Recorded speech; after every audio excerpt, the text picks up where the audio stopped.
確實很強，確實很強。饺子老師流下了羡慕的口水。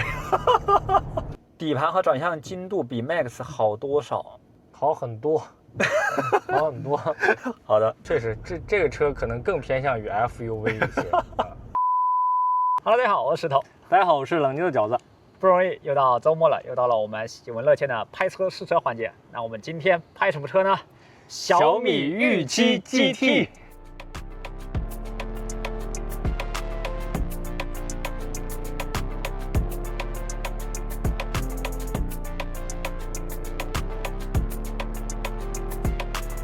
好的，我们今天借到的這輛预期 GT 呢，它搭載的輪胎是這個前265後295的米其林 PS5，然後尺寸是21寸，然後它的懸架形式是前雙叉臂後5連桿，然後雙腔控黃加雙閥 CVC， 還配備了這個非常少見的前後碳陶盤剎車，然後活塞的話是前6後4啊，固定前，這個鍵盤值非常非常高，在保時捷上可能選裝就要10幾萬。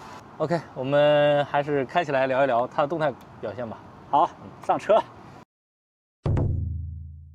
然後我們把這個預期 GT 開到了這個我們熟悉的這個隨機短波路上，有很多井蓋啊。然後我們來評價一下這個舒適模式下它整個日常通勤的這種底盤的舒適性。第一感覺就是這個車的車身運動，它的懸架偏平。是有種硬核的那種性能車那種感覺，然後它的懸架偏平比較高，車身運動也偏快，但是它的貼地感是很強的。我也比較好奇，就是它的懸架偏平到底是多少？因為以往我了解的空气悬架的車，它的悬架偏平都不會太高啊，一般後軸也就是能到個1.3幾赫茲，已經算是。比較硬核的那種空气悬架設定了，這個我體感可能會更高一些，接近很多性能的螺黃車的那種感受。就這個車的舒適模式下的這種車身的運動快慢，都已經比很多車的這種運動模式都要更硬核一點。對，總體它的硬核的性能範兒還是很強的，很強。你在這台車上的舒適模式其實感受不到太多你想象中的那種舒適模式所帶的那種柔軟啊、漂浮啊這種感覺一點都沒有。對，所以就是大家不要把它預期想成為一個適合全家出行的那種真的那種家用的 SUV。對啊，我們可以橫向對比一下之前試的那個現代 iONIQ 5N， 整體這兩個車的風格比較接近。雖然那個是一個螺旋彈簧的車。然後那個只有 CDC 對吧？對，只有 CDC。如果橫向對比下來，我覺得這個要比5N稍微往舒適性走了那麼一點點啊，舒適性稍微好一點。這倆車還是有挺強的可比性的，因为都是電車4驅，都帶 ELSD，然後都是那種硬核的操控取向的，價格可能也差不多。確實價格差不多。那相比之下啊，那個5N就顯得沒什麼太多可比這個性價比了。我把碳陶剎車盤擺在桌上，你拿什麼跟我聊？OK， 我們來到這一側，就是井蓋很深的這個路段啊，就是整體它的衝擊能量還是挺強的，但是它一點都不散，對，也幾乎不抖啊，對，很韌，然後衝擊的柔和度也很好，對，然後這個就體現出來它很高的車身扭轉剛度的價值了，就是當你車身剛度足夠剛的時候，你的衝擊的質感就會很有韌性，對啊，也不會有那種鬆散的感覺。對，小米在這方面一直做得挺好的，對，非常捨得下本。對，舒淇表現這方面表現也很好，因為這個其實要花不少的成本，但是呢又不太直觀的能夠體現在發布會或者是那種配置表上。對，對。OK， 我們又來到這個很粗糙的瀝青路段啊，雖然今天稍微有一點積水啊，但是也影響不大。我來評價一下預期 GT 這個高頻的這種隔震表現，還有它的路噪表現。就在這種很粗糙的瀝青路面上，還是能感覺到有一些這種低頻的艙內的這種共振的感覺啊。對這方面可能耳壓感比較敏感的人群，可能會有一些輕微的抱怨，但是總體還可以。尤其是過一些接縫的時候，對，過一些接縫，衝擊的那種轟鳴聲還是有一點的。對，但是橫向對比下來，其實你像那種像什麼現代5N呢，我覺得它的 NVH 表現可能還不如這個預期 GT，因為它本身底盤件、橡胶件，尤其是轮胎衬套，它的刚度都很高，所以你刚度高了之后，它整个传递路径上的隔震就很难做，对，这台车我觉得它的隔震做的还挺好的，它座椅上啊，包括踏板上啊，包括这种扶手上的那种高频的震动，隔绝的还是挺好的。对OK， 我们来这个舒适模式啊，舒适模式80公里啊，下桥，来评价一下它飞坡的表现。好。还不错啊，还不错，还不错啊，前后轴都没有那种声音感，对，整体很顺，对，但是它还是那种性能车飞坡的那种表现，就是它很贴地啊，即便舒适模式它很贴地，所以它有一点这种貼着这种梯形截面、道路截面下来的这种感觉，不会说是很平着这种不一下落下来的对，然后它阻尼力也很足，下来之后啪一下就撑住，对，OK， 我们舒适模式80公里上桥来试一下。动作也很小，也很贴地，稍微有那么一点点抛弃的感觉，但立马就被吸住了，拉住了，总体是非常好。OK， 我们切到这个运动加啊，也就是运动增强模式来评价一下它飞坡的表现。也挺好的，但是还是能感受出来它上下行程不太够，然后有点冲击那个我们叫缓冲块或者叫辅簧，有吗？我都没感受到，有一点点，我在后面感觉它弹起来了，对，有一点顶，就是冲击到那个限位块之后，它有一点顶，因为行程确实非常小了已经。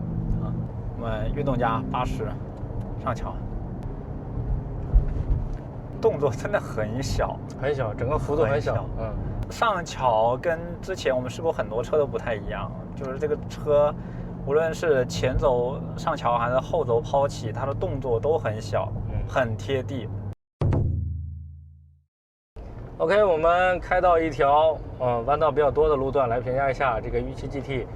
先是舒適模式啊，它的轉向操控的感受啊，因為它的整體的車高和坐姿啊，都比普通版的Ü7要明顯要更低，但具體低多少咱們也沒有數據，只是從主觀感受上來說就操控很多，介於就是剛才石頭老師說介於這個轎車跟 SUV 之間的這麼一種感受。對，是不是法拉利說他們的 Persangre 是 FUV？ 對，不叫 SUV。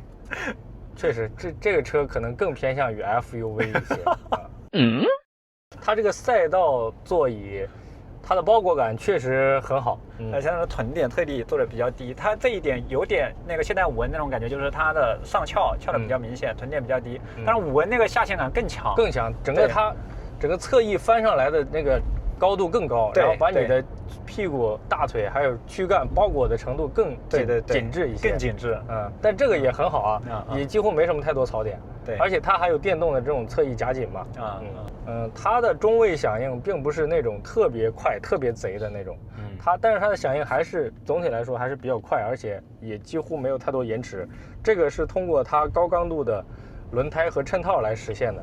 就整個它的側向力的建立速度是很快的。但它轉向比其實並不是特別激進，這個轉向系統的設定應該跟Ü7上那套 VGR 的轉向系統不太一樣，中位比那個還是要快一些，而且那個是前245的後275的胎嘛，就整個它前輪更窄，然後側向力的建立速度也會弱一些，包括轉向的路面連接感也會弱一些。這個前輪265，而且是 PS5的輪胎，所以整體的響應也好，還是路面連接感也好，都要明顯有大幅的提升，相比於Ü7 Max。OK， 我們還是切一下這個運動模式。這個聲浪切這個運動模式，這個聲浪，做的就沒有5文那麼好。對，因為5文那個是有一個那個特色的，就是它的那個燃油車的聲浪非常逼真，非常逼真。然後這個聲浪呢，還是有點電車那種感覺。對，對。然後這個運動模式下，感覺這個整個懸架更緊繃了。然後它對於路面這種小凸起的傳遞也更直接了一些，因為它沒有後輪轉向嘛，然後再加上它還是前窄後寬的設定，只不過前後都相比Ü7 Max 加寬了。那整體在線性區內的感覺，就是中等側向加速度的時候，這種轉向輸入下，還是稍微有那麼一點偏不足轉向那種感覺。感覺這個還是以後軸為支撐去做橫摆動作，不会觉得屁股特別靈活。然後這種風格呢，也是有點像那個蘇七 Ultra 那種風格。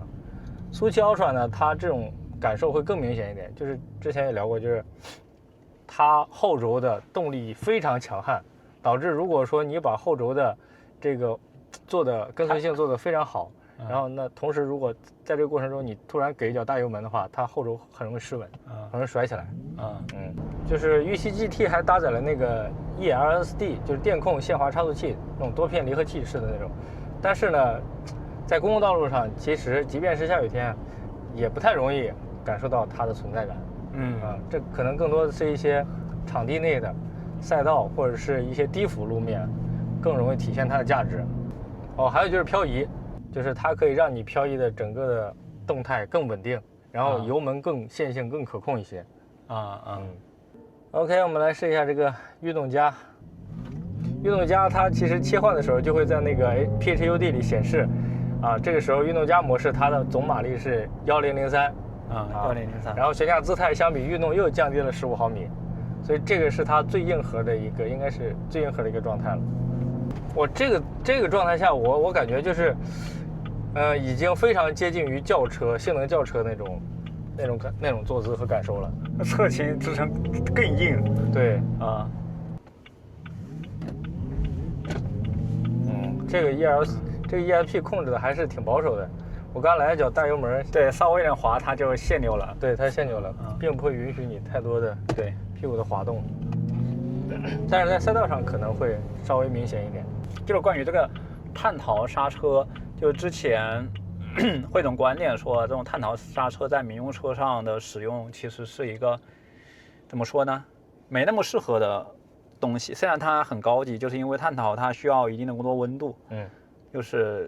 就是目前在這台車上，你覺得這台車的剎車跟普通的這種剎車盤它有什麼差異嗎？它腳感上，你的信心上？我覺得可能大多數人開不出來它的價值，就在公共道路上可能真的開不出太多價值。唯一的可能能感知到價值就是這個碳陶盤可能它的耐磨程度非常好。不過對於電車來說，本身這種能量回收就很強，所以它可能更感受不出來碳陶盤的存在感和優勢了。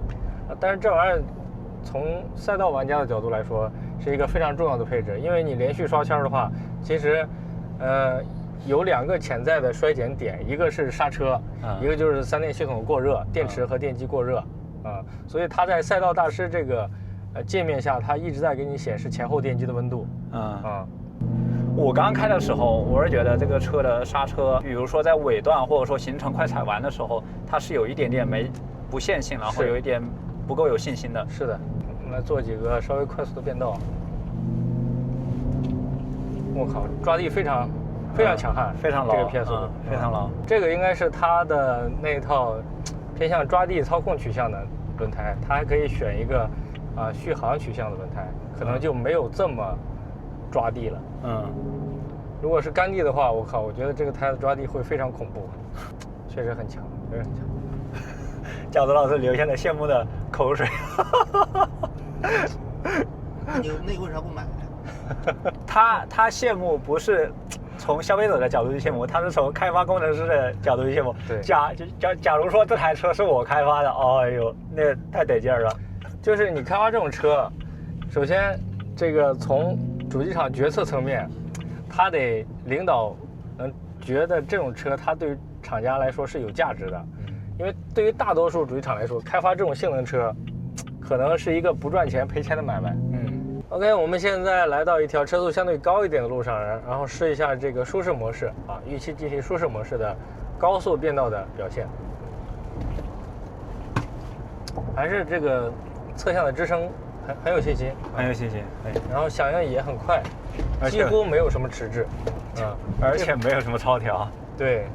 就很有新鮮感，就是這方面就是遲滯這個，就是跟那個極氪 8X 帶主動穩定感那個極氪 8X 比起來的話，就明顯比那個要好很多。那個的遲滯就相對明顯一些。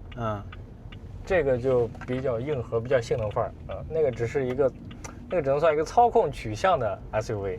這個是一個真的是一個比較硬核的 SUV 了，或者是 FUV 了。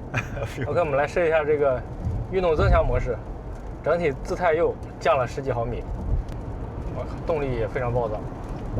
就120的这种快速变道，整个非常跟手，而且非常安定，非常安定，没有什么多余的动作，车身动作非常紧凑。确實能感覺到它這個基於賽道調教出來的這樣一個動態表現，就是這種極限工況就很安定，非常高極限非常高。但是就稍微欠缺一點情緒價值的就是他們少了2個換擋撥片在這裡。OK， 感覺跟性能車還是有點不一樣。優點就是它確實非常的純正非常硬核。就是它不是一個有很多妥協在裡面的一個產品，它的產品的這種定義就很清晰，就是要做一個性能取向的這種 GT 車，做的也很成功，這是一個非常綜合的評價了。對，優點就是它相比於預期 Max， 確實有很多的改善和這種優化吧。說幾個小的點第一個就是它這個放手機的手機位，預期 Max 那個動力，它快踩油門的時候，急加速的時候，手機非常容易飛出去。我上下班可能一路上要飛出去2-3次所以我對這個印象非常深刻。然後這個車雖然馬力更大，但是它手機急加速的時候一次都沒有飛出去過。還有就是它的轉向，整個轉向比的設定，沒有預期的那麼保守，那個 VGR 那麼保守。但是我沒有完全開出來它是不是 VGR， 但是它的中位響應是要比預期要快很多的。當然了，這個也跟它輪胎的剛度還有車道的剛度有關係。然後再就是它的極限非常高，即便是今天這種濕滑路面，也會讓我覺得信心非常強，幾乎不會出現打滑的現象，即便是激烈駕駛。這是幾個明顯的優點。還有就是它這個運動座椅我還挺喜歡的，整個的包裹感非常性能範兒，而且還帶電動夾緊。然後缺點其實一個相對明顯的缺點加一個不太明顯的缺點，就是剛才也聊了，就是它有一點這種粗糙路面上的低頻耳壓感。然後再就是一個小瑕疵吧，算是就是它這個碳陶剎車的整個減速度的建立過程，可能確實在一些中制動或者重制動的時候會覺得沒有那麼線性。當然它的制動力肯定是沒問題的，只是說它初段感覺減速度建立的不夠快。還有一個不太確定的點就是我不確定這個舒適模式能否滿足這個車用戶的使用需求。因為不同的人對這個車的預期是不一樣的。如果說你對這個車的預期是一個能夠家用的 SUV 的話，那可能這個狀態有點偏硬核了一點點。是OK， 那打分吧。考慮它的定位和售價首先它的售價我覺得是低於我的預期的，所以我覺得還是一個很優秀的產品。這個車的舒適性還有點難打來，因為它絕對的舒適性其實不算特別好，但是呢它又是一個這種性能的定位，所以這個舒適性的打分可能也要考慮到它的這個定位。我們可能給打一個88分吧。88分嗎？這麼高嗎？就是還是要考慮它定位嘛。如果說你的對它的定義是一個性能車，那我覺得在性能車裡邊，這個舒適性算是很好了已經。OK，如果你把它定位一個家用車，那可能分數會低一點。對，會低一點，所以這個打分其實挺難打的。OK，好的，反正大家能夠理解就是那操控，上次那個武恩是多少分來着？94分是吧？這個也打一個94分吧。這個能打到94分。反正總的操控的表現，我覺得跟武恩屬於是非常接近的水平。那看你自己的一些喜好吧。武恩那個確實更硬核一些，可玩性也更高一些。包括它模擬換擋和聲浪。但是這個車它在電車裡邊，因為很多人他買電車他就不追求那種這個什麼油車那種感覺他就是要高性能電車。那這個應該算是高性能電車裡邊的一個很有特色、很有代表的車型了，所以打的就偏高一點好的，沒有問題。綜合打分的話，93分吧。哇，非常高的分数，93分吧，非常高的分数。因为我觉得它基本上满足了我对一个性能的 FUV 的绝大多数的一个需求。跟我建议的话就是，如果说你真的有很强的家用诉求，要带娃的话，不是特别建议购买，因为这个还是挺硬核的，挺硬核的。是的。如果是年轻的这种单身或者是小两口，然后对操控有一些比较强的诉求，或者偶尔下赛道跑山的话，那这个真的是非常合适，而且它空间也挺大的，有很强的实用性，而且它的车机、它的智能化、它的智能座舱都非常 OK 都很在线。取消了 VGR 对转向手感的提升是否回到了初代苏7 Max 的水準？後軸的 eLSD 對日常駕駛的貢獻幾何？普通消費者如何在試駕中體驗出來？就取消 VGR 的手感，我覺得是一個改進點。我覺得比那個傳統的預期 Max 要更好。然後整個剛才也說了嘛，它襯套輪胎也更剛了。也更犀利了，或者說。然後日常試駕，我覺得在公共道路可能不太容易試出來它的很多的亮點，這種還是適合去賽道去極限工況去試。當然了，前提是你要保證安全，其次也要駕駛技術要過關，才能體驗到它的這種價值。是不是目前 SUV 不限定語的第一梯隊操控方面？不限定語，那就包含了很多油車的性能車。對。算得上第一梯隊吧。就是我開過的油車裡邊性能的 SUV， 也就是 Urus、卡宴 Turbo GT， 然後那個路特斯的那個 Electra， 再就是5恩嘛。好，這些反正都是很強悍的產品。我開過的車裡邊，這些可能都能算得上第一梯隊，都沒有太多的槽點。想知道跟現款蘇7預期開起來有什麼區別？比預期要硬核很多。然後它的轉向也要犀利很多，極限也會高很多，因為輪胎也更寬了，然後整個坐姿也低很多，總的來說就是要硬核很多，懸掛異響、空鼓聲到底有沒有解決？解決了，對比公路之王，那就是對比極氪 8X，這個是一個真正硬核的車，那個只是一個操控取向的 SUV。對比一下預期 Max 被刺麻了，我倒要看看到底好了多少。如果說你是說在操控上，那好了不少，好了非常多。但是我覺得買預期 Max 的朋友也不用說，我覺得預期 Max 對於家用來說還是更均衡一些。這台車我個人感覺不是很適合家用，對於大部分人來說，尤其是你如果有多人出行的場景，尤其是你有老人小孩，這個車不適合。舒適模式都太硬核了，太硬核了。在沒有主動防傾桿的情況下，預期 GT 光靠這套雙槍雙閥的空懸，能不能做到一些主動防傾桿的效果？這台車的側傾抑制其實還做得挺好的。對，尤其是這個運動加模式，因為它的指心和姿態足夠的低，已經非常接近轎車的水平了，所以再加上雙槍和雙閥的存在，我覺得不太比差距跟主動穩定感的車不是很明顯。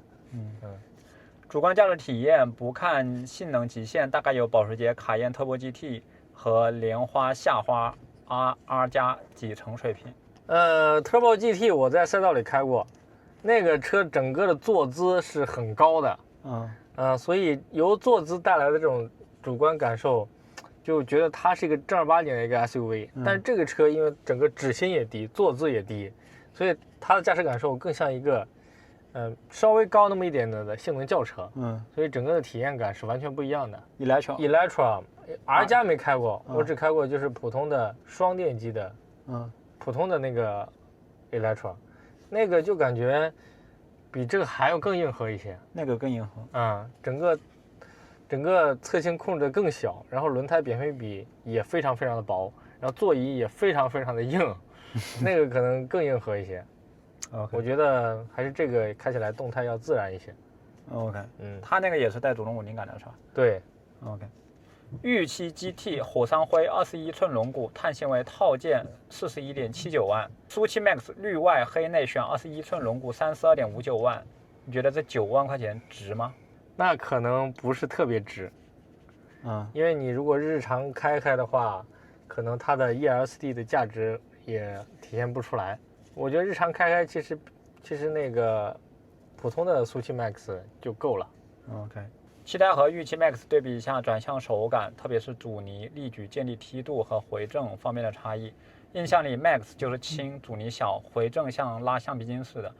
甚至回到中位後還有些許超調。有超調其實不是問題啊，有超調不是問題，很多性能車都有超調的。這個相比预期 Max 我覺得更真實更好一些。這個麻煩重點分析一下之前給過很高底盤操控評價的寶馬 X5 和預期 GT 之間的底盤質感、操控、轉向調教水平等駕駛性方面的優劣。喜歡開車的人在6缸 X5、預期 GT 和蓮花 4Me 中有些糾結。